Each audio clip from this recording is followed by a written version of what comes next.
Thanks for coming along tonight, folks, where we're discussing the issue of housing affordability, what is to be done. So welcome to those in the room here at 47 Phillip Street, Sydney, and to those on Zoom and those who'll be watching elsewhere.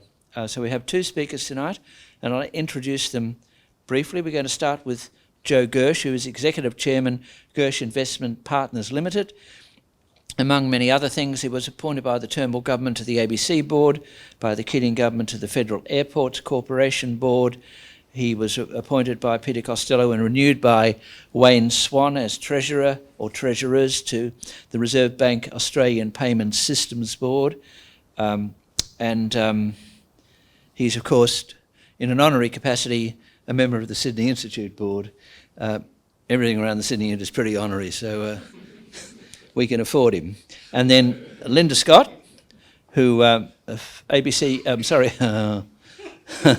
ALP councillor on the City of Sydney, previously a Deputy Prime Minister of the City of Sydney, President of the Australian Local Government Association, in which capacity she sits occasionally when required on the National Cabinet when the association's called in for those discussions.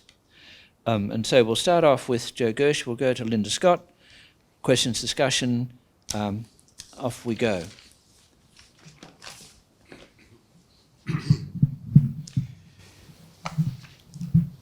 Ben?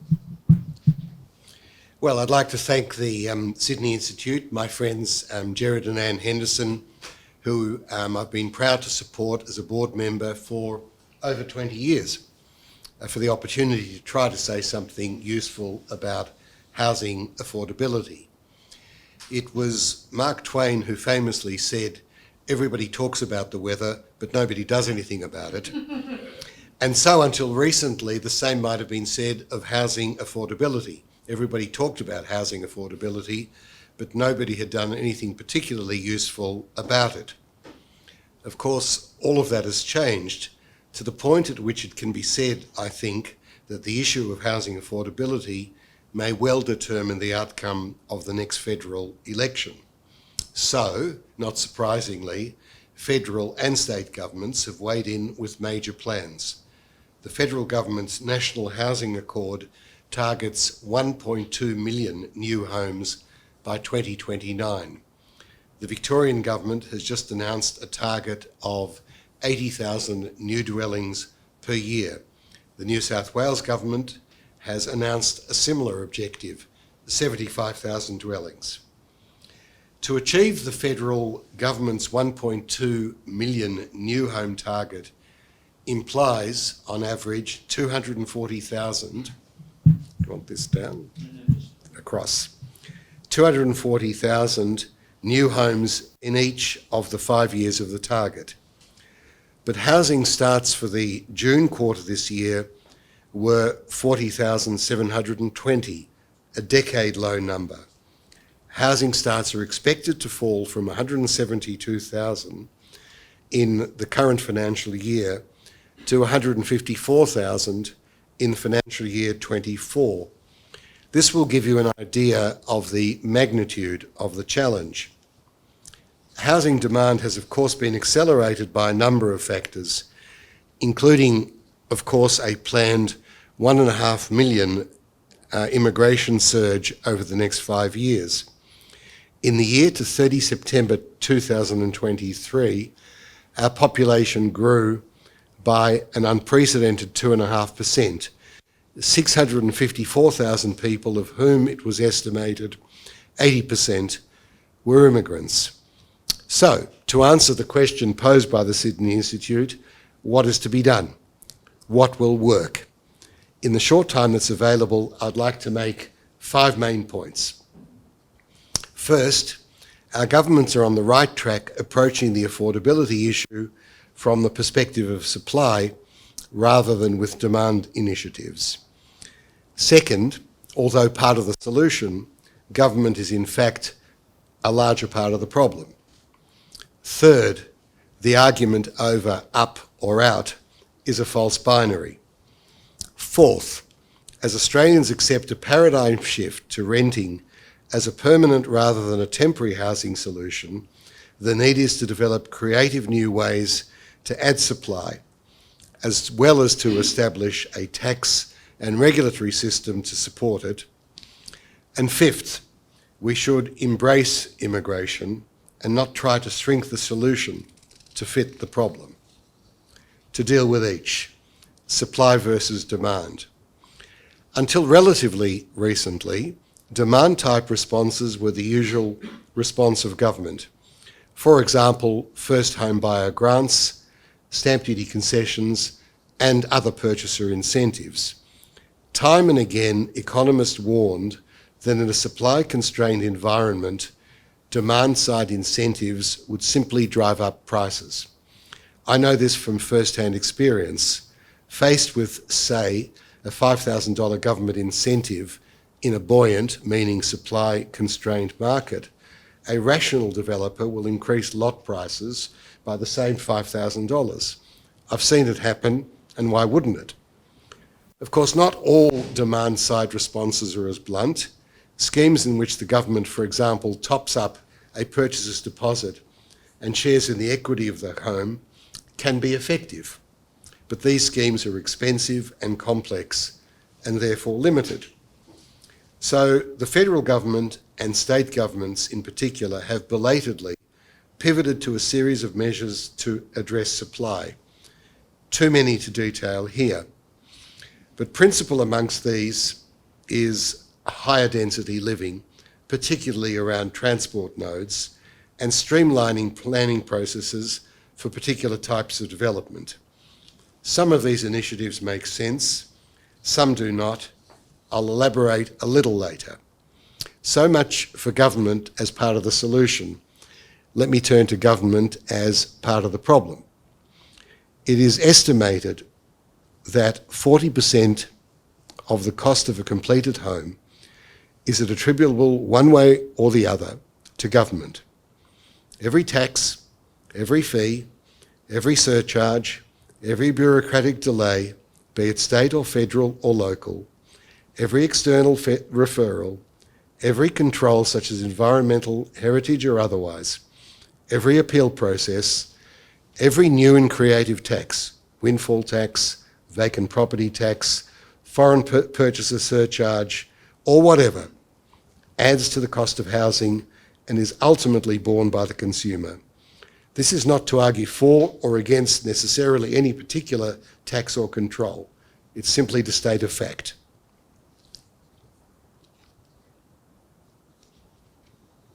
But is the cure worse than the disease?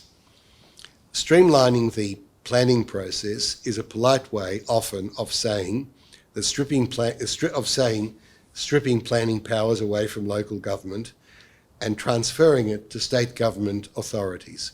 This is proposed in one way or another in both Victoria and New South Wales. No doubt our co-panellists this evening will have something to say about this, although the Sydney City Council is in a slightly different position, being exempted. The experience of most developers has been that there is a 6 to 18 month delay whilst an approval that will ultimately be granted on appeal is refused by local government because of elected councillors' fear of backlash from what are now known as NIMBYs. Not in my backyard.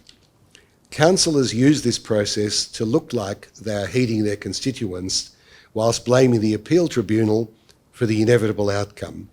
In the meantime, 6, 12 or 18 months or longer has been lost, delaying and adding to the cost of much needed housing stock. But the solution proposed, of course, may create its own problems. The first is one of design. The state governments are offering developers in one form or another a more streamlined planning process or even planning concessions in exchange for including social and affordable housing within their developments.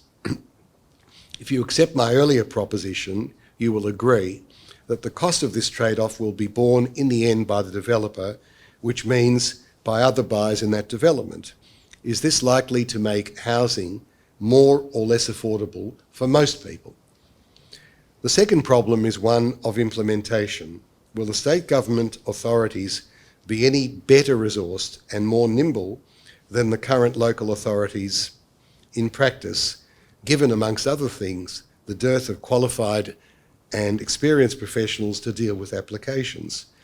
Might there be a better way, for example, such as limiting appeal rights? And of course, planning system delays are only one component of the 40% of cost attributable to government. What of the other fees, taxes and charges? This is a huge subject. Let me speak tonight briefly about the largest of these, stamp duty. Stamp duty is a fundamentally flawed tax. It adds hugely to the cost of housing. It is a tax on labour mobility. It is a tax on upsizing and a tax on downsizing.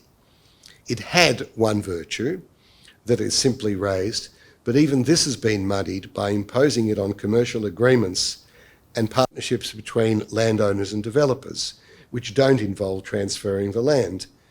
And it has been distorted by imposing on foreign purchasers and then exempting, in some instances but not all, and in a discretionary fashion, overseas capital providers.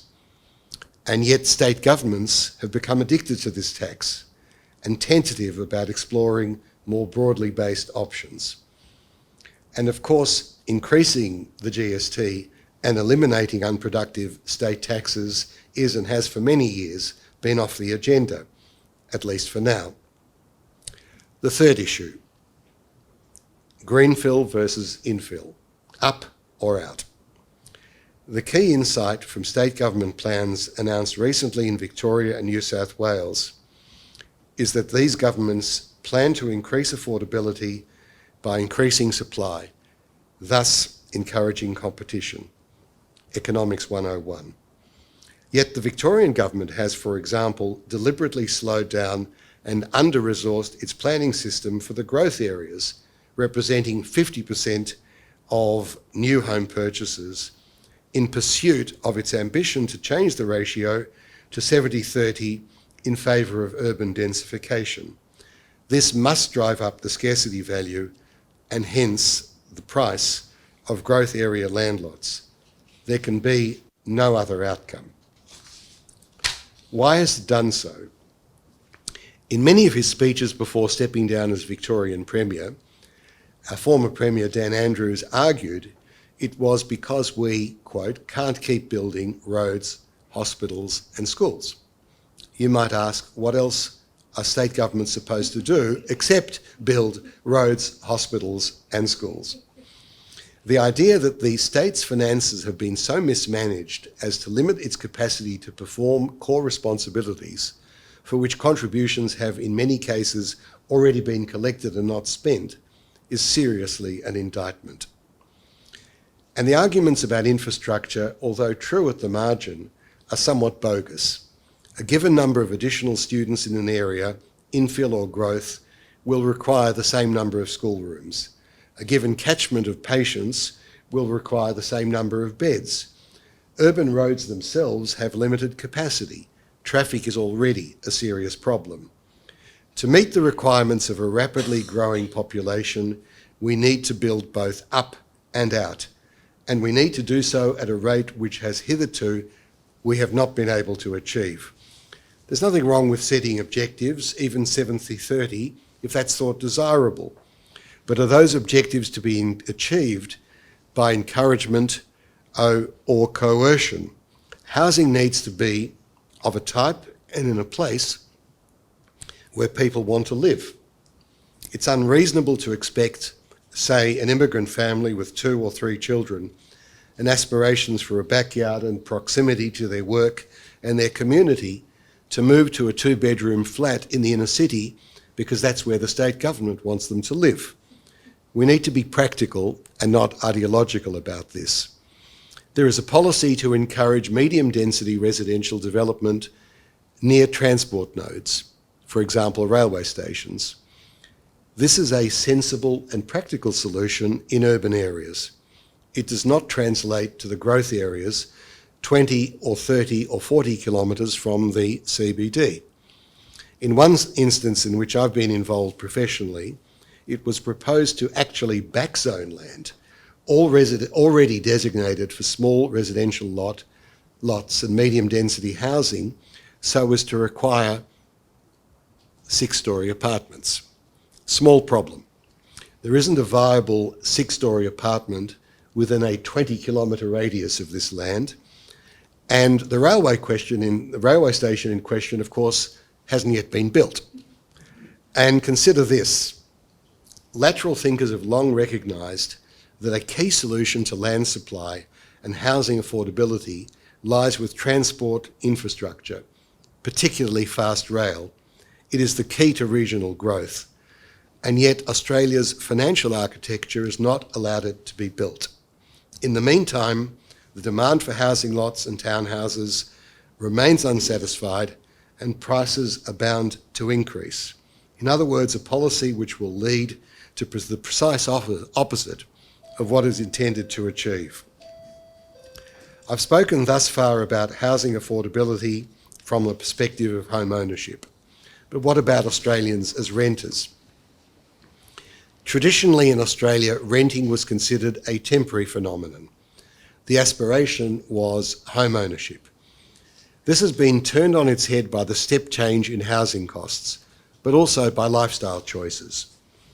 This has led to the creation of a new asset class, build to rent, and a growing variant on the theme, land leasing, whereby the land is leased long-term, but the house itself is purchased. There are many factors which make these sectors investable or otherwise. Some are outside the scope of this presentation. But the one thing that is certain to stall the progress of these innovative ways of addressing housing affordability in the future, and others, such as co-living, is the introduction of government intervention risk. Cue the Greens. Let's accept that the Greens generally have a tenuous grasp of economics. But back on planet Earth, or at least so much of it as is inhabited by free markets underpinned by private property, the only way to reduce rents, or at least limit rental increases, is to increase the supply of available rental accommodation. And the base requirement condition for an investor is a predictable, market-determined rental stream. Nothing else will make rental accommodation as an asset class investable or financeable, let alone attractive. What do the Greens propose? Rental freezes, rental caps, or in its latest iteration, the Greens candidate for the Brisbane City Council has proposed a 750%, let me repeat that, 750% rate increase to any investor who increases their tenants' rent. In other words, sovereign risk, writ large. I haven't in this paper spoken about social housing, public housing, community housing, by which I mean rental accommodation provided by the government or subsidised by the government and provided by not-for-profits. This is not to diminish this sector, it's vitally important, but just to acknowledge that with the best of intentions, there is a finite limit to what the government can afford to provide, and that well into the future, 80 or 90% or more of housing accommodation will be provided by the private sector. Finally, I'd like to touch on immigration and what I've called previously the shrunken imagination. Much has been said about immigration in the context of the housing debate. Let me make it clear, I'm not advocating against immigration. To the contrary, it's immigration that's fueled our economic growth, enhanced our security, and facilitated our rich multicultural society. But if we don't treat all of the steps which are being proposed with urgency and creativity and translate them into direct and immediate action, we may have to consider slowing down our rate of immigration, as suggested by my good friend Peter Costello in today's Financial Review. But that would be against our longer-term interests and a serious admission of failure on the part of our leaders. We cannot afford a failure of imagination to let us down. Australia has overcome greater challenges in the past, and with determination, cooperation and innovation, we will overcome this one.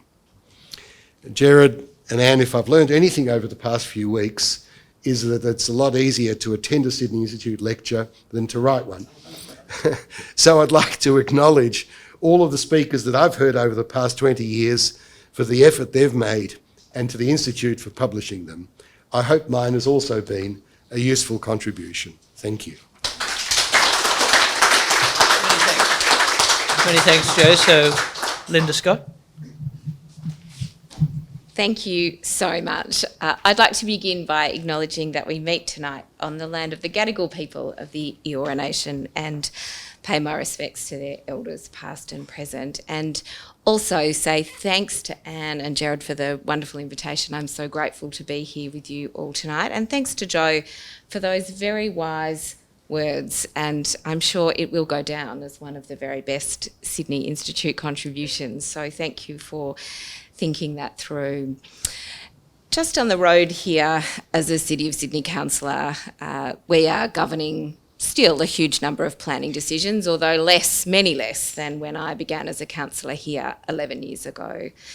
A little bit further down the road in Pyrmont, at the last election, I was door knocking, as one does, and door knocked on the door of this wonderful woman who, when she opened the door and I introduced myself as a Labor councillor, said, "Oh, come in. This is Anthony Albanese's childhood home. Come and have a look around." It's still in its original form, a beautiful public housing unit, just again, very close to here, where our Prime Minister grew up, in a council-owned home with his single mother.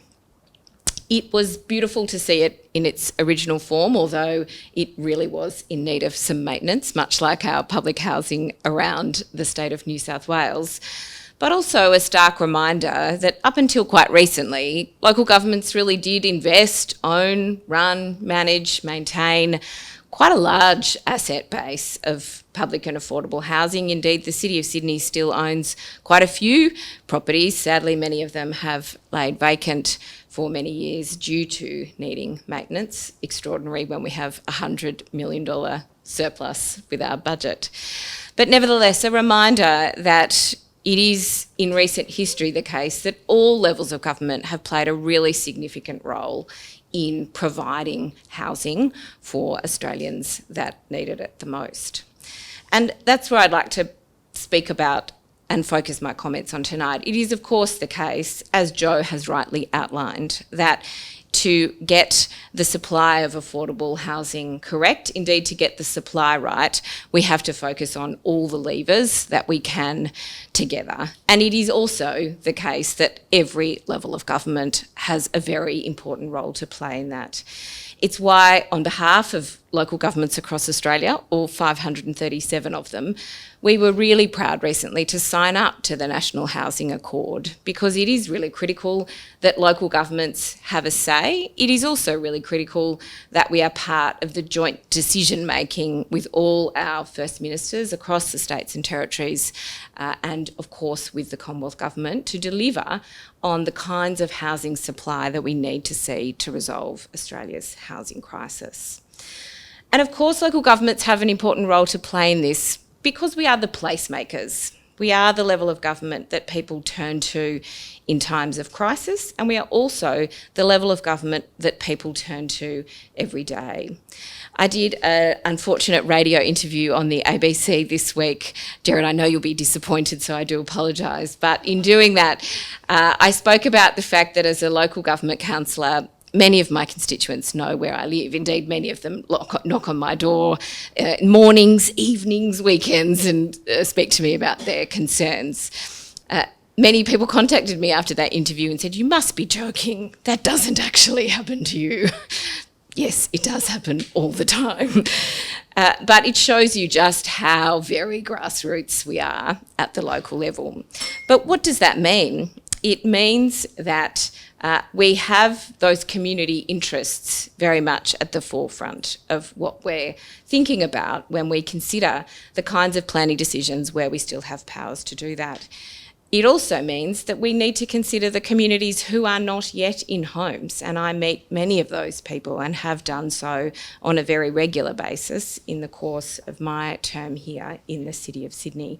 And both of those constituencies, people who are lucky enough to own or live in a home and many of those who are not, we need to consider, just like the 50,000 people here in New South Wales on the public housing waiting list, we need to consider all of those people in our housing decisions and reforms. Let me say two things very clearly up front. We do have a national housing crisis. I think it is important to say that very transparently. It's important to acknowledge that we have a very significant problem. And let me say, as a second important point, I'm a self-confessed YIMBY, not a NIMBY, and have been for some time. Since my first term on the City of Sydney Council, I've proudly moved motion after motion about the need for the City of Sydney to play a bigger role in considering our role in addressing housing affordability, from calling out the state government to try and better plan around vacancies, to many, many more actions that the City of Sydney could take. It's important that all local governments should be actively thinking and planning and supporting the homes that we need for the future. And that's certainly something that I try to bring every day to my role in the peak body for local government. We need to do better though, and we hope that the Housing Accord is really a very important first step. It is also important though to call out that local governments can't do this alone, and we certainly can't do it without funding. Nationally, councils raise 3.3% of total taxation through rates.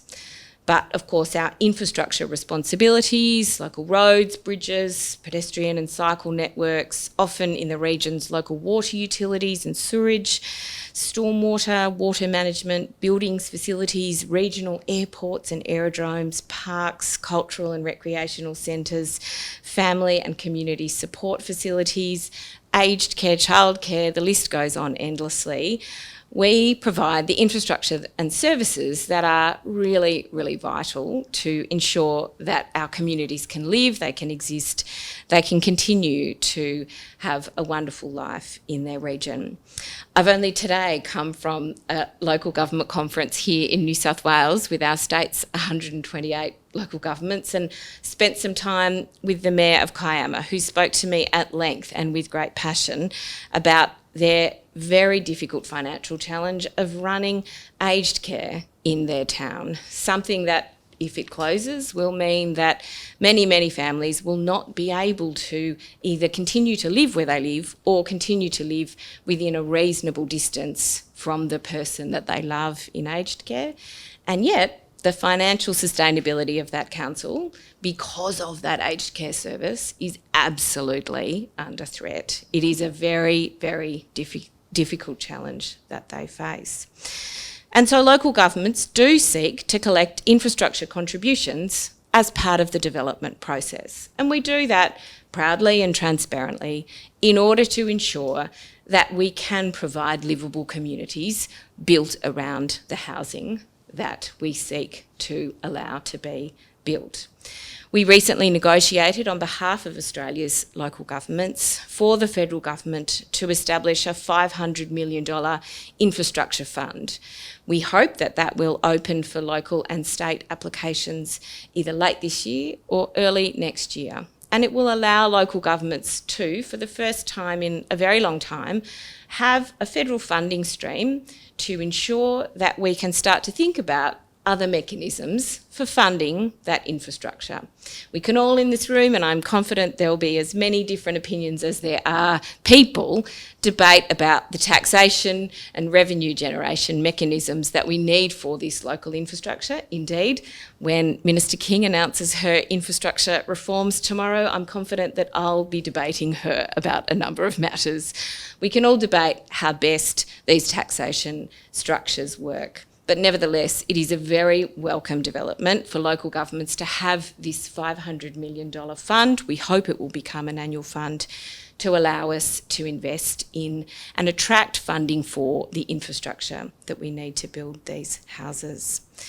These infrastructure developments are important, and it's important that we talk about these up front as part of any housing reforms, because without them, communities are unlivable. I have, as I'm sure many of you have seen, endless stories of homes without access to transport, and people already struggling to access employment struggle further as they live in places that don't allow them a sustainable access to employment. I've seen homes approved, particularly in regional New South Wales, with poor sustainability conditions, meaning that, again, residents moving into these homes have to pay astronomical energy bills living in an unsustainable home. These kinds of things can all really be prevented upfront by good planning. And I've also seen poorly considered approvals for housing, which meant that in the case of Mascot Towers here in Sydney, or in a series of apartments built out in Moree, where the soil is very fertile and soft, I've seen people invest in housing and lose their life savings because these dwellings are of incredibly poor condition, and they end up with a completely worthless asset that they have invested their life savings into. So my message to you tonight, if I leave you with nothing else, is that in planning, in the supply of affordable housing, it's important to consider the economic factors, and Joe has outlined them really articulately. But it's also important to go into the weeds. The details matter, and that's why local governments must continue to have a role to play in planning and approval processes. There are really different laws and conditions and regulations around the nation.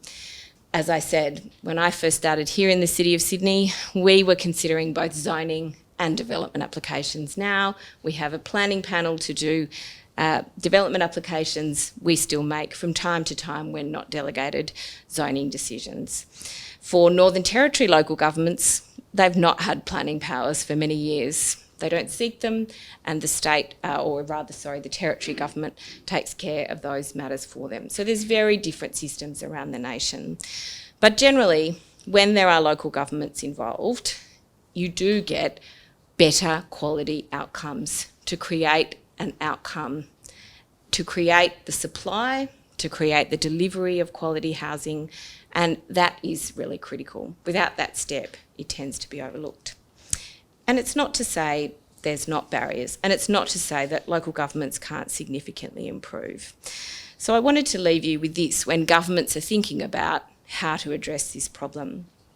We recently conducted a workforce survey of local governments with funding and support from the former federal government. And the top skill shortages, it won't surprise you to know that local governments are having significant difficulty recruiting, are planners and engineers.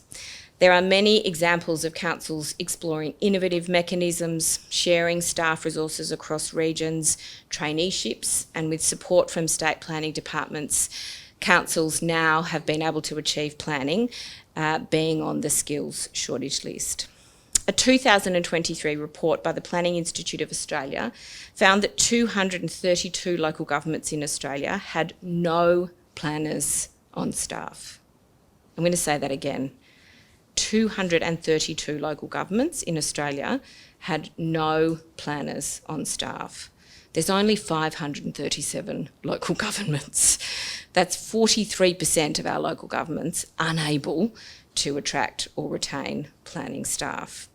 So we were very pleased to see the National Planning Reform Blueprint endorsed by National Cabinet in August 2023, committing to adequately resourcing building environment professionals, including planners in local government.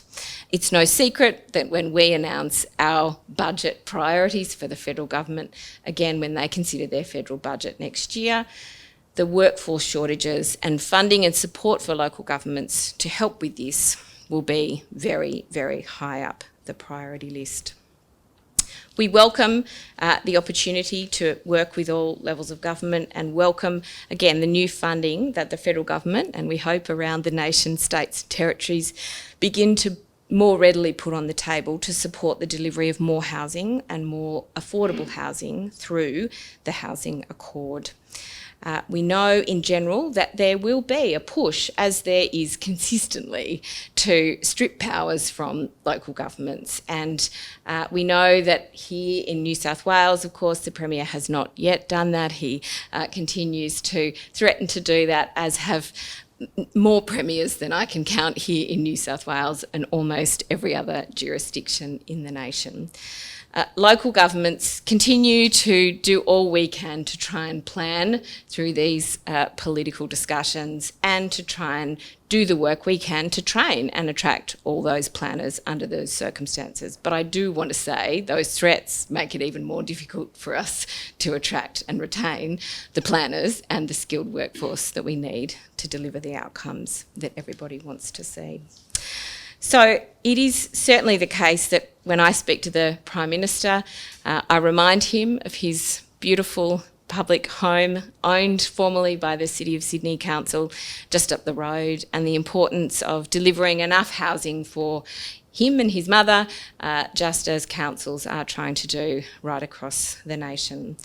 The planning system here in New South Wales is complex. The planning system across the nation is unbelievably complex. It is truly one of the most complex policy issues that our nation faces, and yet we all have to remember the importance of wading through that complexity, trying to find a better way forward, not sacrificing quality, but nevertheless finding a better way forward.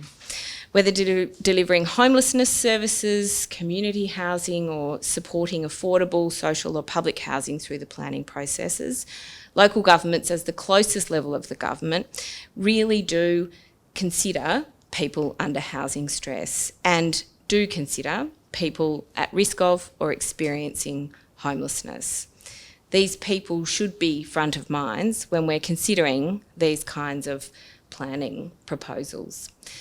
But we need to consider them to also ensure that when people can move into these dwellings, they're livable.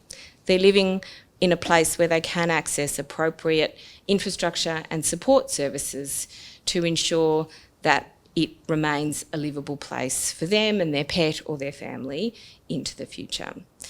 We have a great deal of work to do, an extraordinary national challenge. Local governments are certainly very much up for the challenge and the work with all our states and territories and commonwealths, and I'm sure finances and many others involved in this industry. But we will certainly start by working with states and territories and the Commonwealth to find a workforce that can help us to deliver the outcomes we need as a critical and urgent priority. Thank you.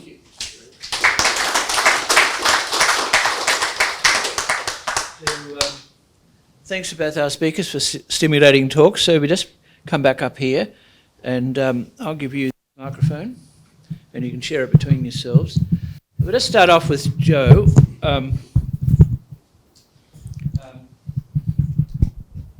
As you know and as you've said, I think 90% of housing is in the private sector. And Linda was talking briefly about, towards the end, about social housing, but government doesn't do much of that. You had those figures early on of what Victoria is aiming to build and what the federal government hopes to see built. And Linda's spoken about other pressures in terms of employment. And there's also the massive infrastructure builds that are going on, and particularly in Victoria. These targets aren't going to be met, are they, Joe?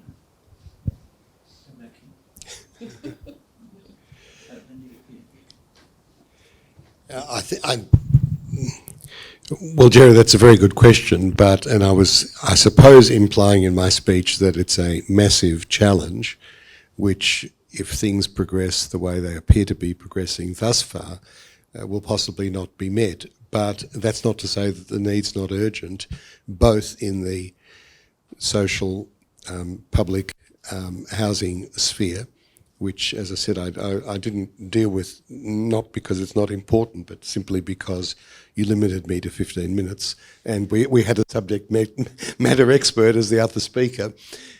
But dealing with the private sector's responsibility in this area, I would say that unless there is a totally focused effort at all levels of government, together with industry, and it's done on a systematic, granular, day by day, not trying to govern by announcement, but by hard work and innovative thought, it's not going to be met. It's not going to be met. So the question I posed was not will we meet it, but can we meet it? And I have confidence that we can, but not unless we step up our game. I certainly recall when we first signed the Housing Accord that people approached me for comment saying these are not very ambitious targets. And I certainly do beg to differ, much like Joe. I think they are very ambitious and will be difficult to achieve. I think they are achievable, but I think it will certainly be an enormous challenge, and they are more than we have been able to achieve, and they are needed. We support the targets, they are reasonable targets, and they are in the national interest. How you break that down by local government area is obviously a really critical and challenging task. And one of the things that we have been advocating for across many of the ministerial councils that I have the privilege of sitting on behalf of local governments is for, at the very least, perhaps state maps, but better, a national map to consider how all the national targets fit together. So, for example, where will our major sources of energy generation and transmission occur? How will you overlay the federal government's biodiversity targets over the top of that? Where would you then place the housing so that you can meet the demands of the Housing Accord? And then where would you fit our agricultural land so that we can ensure there's enough space for us to all eat and survive? And then, of course, overlay that with a climate resilience to ensure, for example, that we're not turbocharging development in our coastal areas that simply will be totally uninsurable in the not too distant future. We would like to see this kind of national zoning vision with all levels of government working together so that local governments can understand what it is we're being asked to deliver in line with all of these other national targets, because ultimately resolving those national targets in our 537 places is going to be the thing that delivers not just the housing but all those other targets as well. But we need a place-based vision for how that might occur.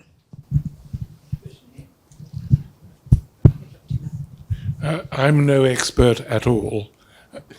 I'm merely an ex-Londoner who moved here about half a century ago. The expectation in Australia seems to be that one should own one's own home. The expectation in London is normally one would rent one's own home because it's cheaper and easier and more manageable for the companies who are managing the large buildings where the residences are to be found. Now in Sydney we have those large buildings, mainly with offices in, which are now becoming less and less populated by offices and will no doubt turn into residences. How do we encourage Australians to live in rental apartments? Well, the short answer to your question is that the style of living multifamily homes, which are prevalent in many parts of the world, including London and particularly in the United States, but other European cities as well, is an asset class which is developing in Australia quite rapidly, but it's held back by all kinds of regulatory, taxation, regulation issues. And Some of them are being worked through. There have been a couple of advances, and a number of investors, including superannuation funds, are looking at the sector very seriously. So it seems to me that whether we think it's desirable or whether we think it's inevitable, that asset class is going to be significant in Australia, and many more Australians are going to live in that way, either by choice or by necessity. And so the real question, I think, is are we going to put into place all of the settings, planning and environmental, financial, taxation? The list is endless, and those who are involved in the sector are actively working with government to see if the impediments, of which there are many, can be removed, and as a matter of urgency, because there is a critical shortage of rental accommodation. Thank you for the question, and thank you for moving here. We're delighted you're here in Sydney. It, I think, comes to a cultural feature of Australia that we are quite used to trying to strive to own our own homes. I have to say, my husband and I, when we were first lucky enough to buy our own home in the inner city many years ago now, it was probably after about 15 auctions that we lost. So it's kind of this obsession for Australians that I feel and have certainly felt. But if we are to encourage Australians to be long-term renters, then I think it is appropriate that we give them the conditions under which they can securely rent in the long term. And of course, we don't have those conditions at the moment. We don't really allow or have a culture of long-term leases. It's very hard to find rental accommodation that allows you to have a pet, for example. It's a totally reasonable proposition that people should be allowed to rent with pets. These kinds of features of our national rental laws have not lived up to the kinds of excellent rental laws that we've seen in countries that do have a better, stronger culture of longer term renting. So I think that reform is necessary. On your final point about converting office buildings into housing, I do want to say that if I had $1 for every single person that had called me with that idea, I would be much wealthier than I am. And it does seem on the surface to be such a good solution to some of the problems that we're experiencing. Of course, it comes back, though, to my concern about the necessity of planning for infrastructure. If we were to suddenly populate Sydney CBD, not only would the building standards, to speak very bluntly, with apologies, Gerard, not be able to handle the kinds of levels of sewerage and a range of other things that we do need to plan for slightly differently in our residential dwellings. But we also don't have the schools and the hospitals and the other important bits of infrastructure to make these places livable. In Green Square, in Sydney, not far from here, 80,000 people have been allowed to have property approved. It was originally zoned for 30,000. It is one of the densest parts of Australia and certainly will be once those houses are complete. The City of Sydney has donated a property for a school to the state government for $1. Much of the healthcare is delivered in caravans because there's not enough space for hospitals, and the other hospitals in the area are absolutely full to the brim. We've had a pretty contentious discussion with the state government. I'm sure you'll have strong views about this, to halve the Moore Park golf course to allow for some more public space. If you call the City of Sydney currently to try and book a sporting field, if you're trying to start a cricket team, for example, with young children, there is no space to book a field ever for the future. So the infrastructure is very, very lacking here in Sydney. And if we are to add to the residential population, which I might add as a person, I strongly support that, we must then plan around the infrastructure. Simply retrofitting buildings in some parts of the city is not going to work alone. Thanks for that. So we don't have a lot of time, but everyone's got to be brief. So there's a question there and a question over there. Yeah. Yes, thank you for the opportunity to ask a question.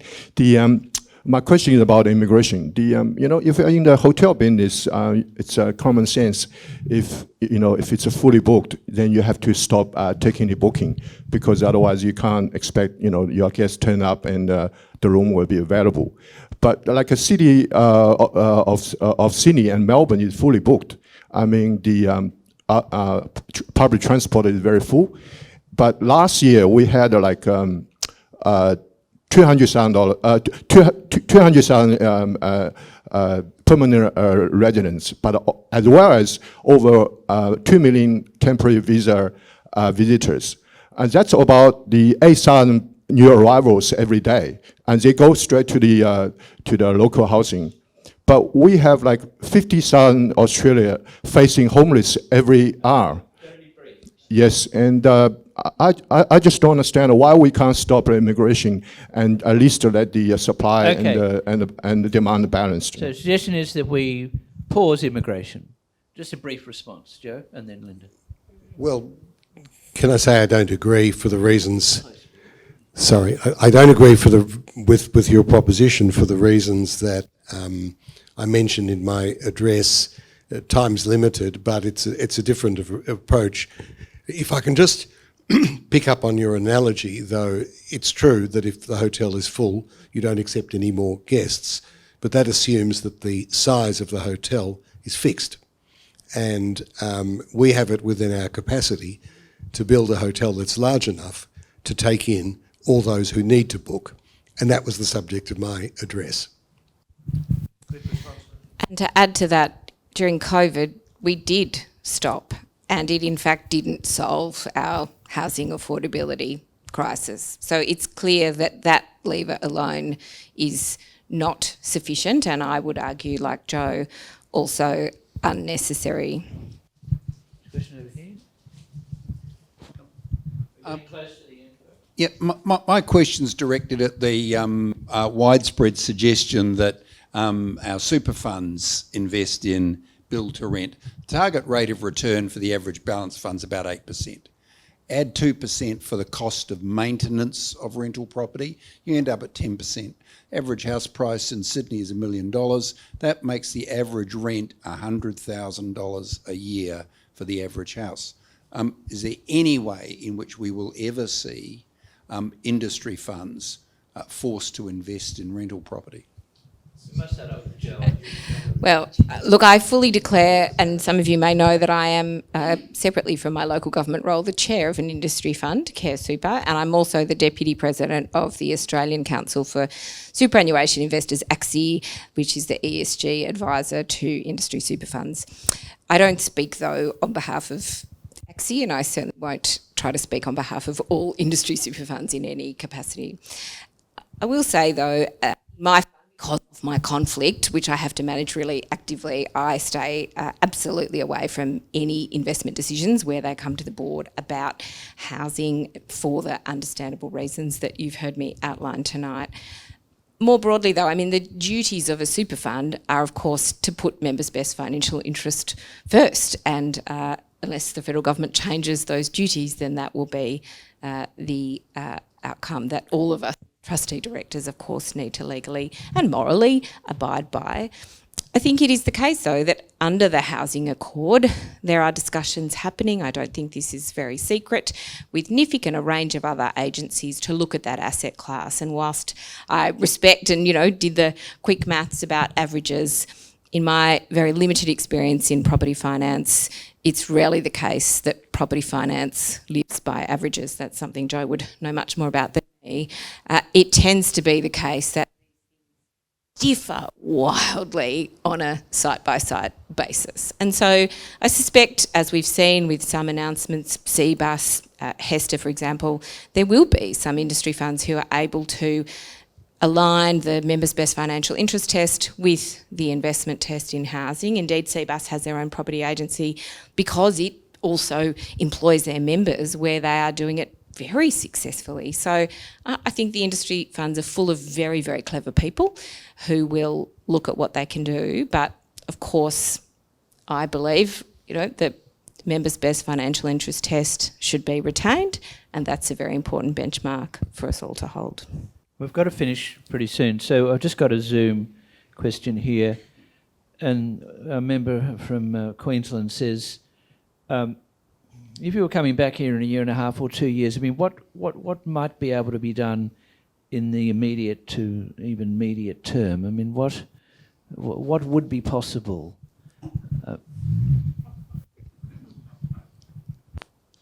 Well, thank you for the invitation, and I'll let you know in 2 years' time what's happened. I was alluding to that by saying that because, for example, there are plans for 5-year targets commencing next financial year. And that's because there's a lot of lead time and preparation work that needs to be done, and even that's ambitious.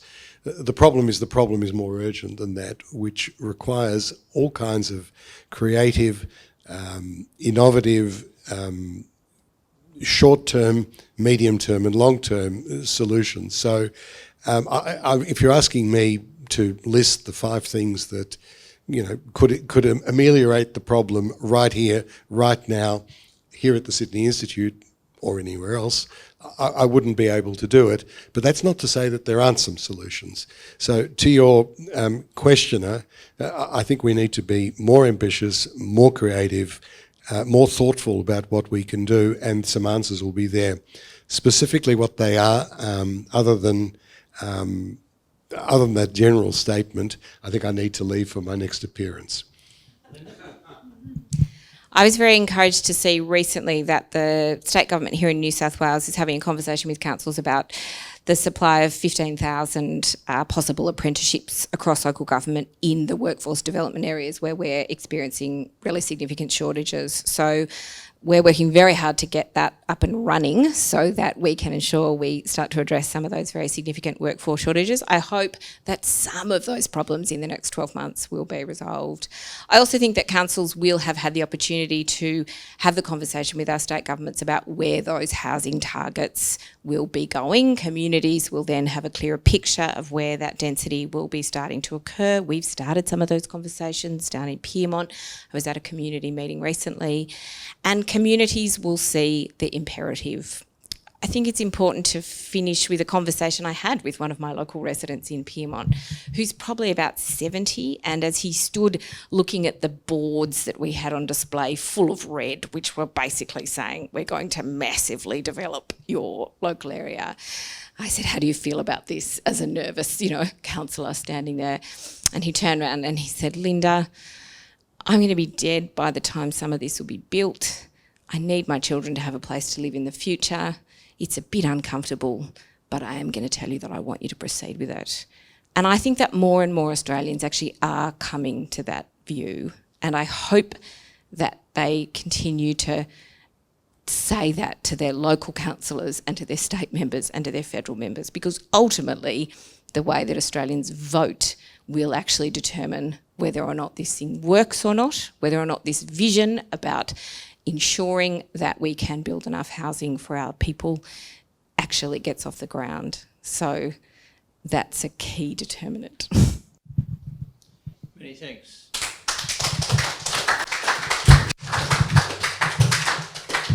Well, we could stay here most of the night with questions, but we always have a rule of finishing on time, and we're pretty well right on time. So I'd just like to say to both our speakers, to Joe and Linda, both given very important papers. They'll be noticed, and it's been a very, very important and interesting discussion across a range of issues, and you both put a fair bit of work into your work, into your presentation tonight. So well done, and like to have you back in the future, but I'm sure there'll be plenty to talk about then. But to Joe and Linda, well done. Thank you.